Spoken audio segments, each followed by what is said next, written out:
Saviez-vous que le solstice d'hiver, ce moment où la nuit est la plus longue de l'année, est célébré depuis des millénaires par les Perses lors d'une fête appelée Shab-e Yalda.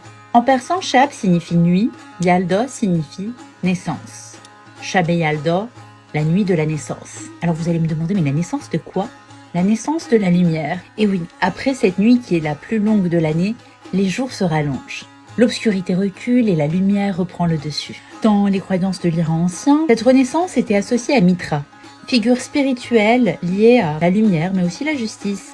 Shab-e Yalda signifie ainsi la naissance de la lumière au cœur des ténèbres. Alors cette nuit-là, les familles se rassemblent autour d'une table abondante. Fruits, noix, douceur et surtout des couleurs bien précises. On voit beaucoup de rouge.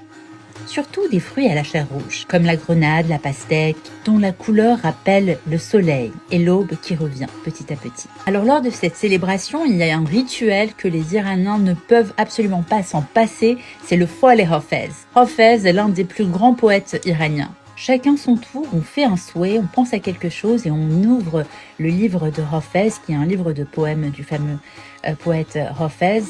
Et ensuite, la réponse, le poème sur lequel on tombe est en quelque sorte une forme de prédiction, une réponse aux interrogations du moment qu'on a. Alors c'est vraiment une réponse symbolique et chacun l'interprète à sa façon. Shab-e Yalda est une fête si puissante qu'elle a traversé les cultures. Certains historiens estiment que, dans un monde déjà marqué par les célébrations du solstice et de la lumière, les premiers chrétiens d'Orient s'en sont inspirés pour célébrer à leur tour la naissance d'une lumière dans le monde, Jésus.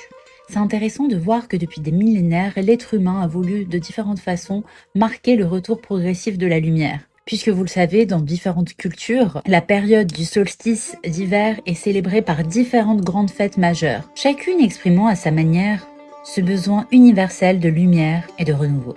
Hanouka, Noël, Shab-e Yalda. Alors aujourd'hui, la plupart de ces rituels et de ces fêtes ont perdu leur dimension religieuse, on est d'accord. Et pourtant, la tradition demeure. Un message ancien toujours vivant. La lumière gagne sur l'obscurité.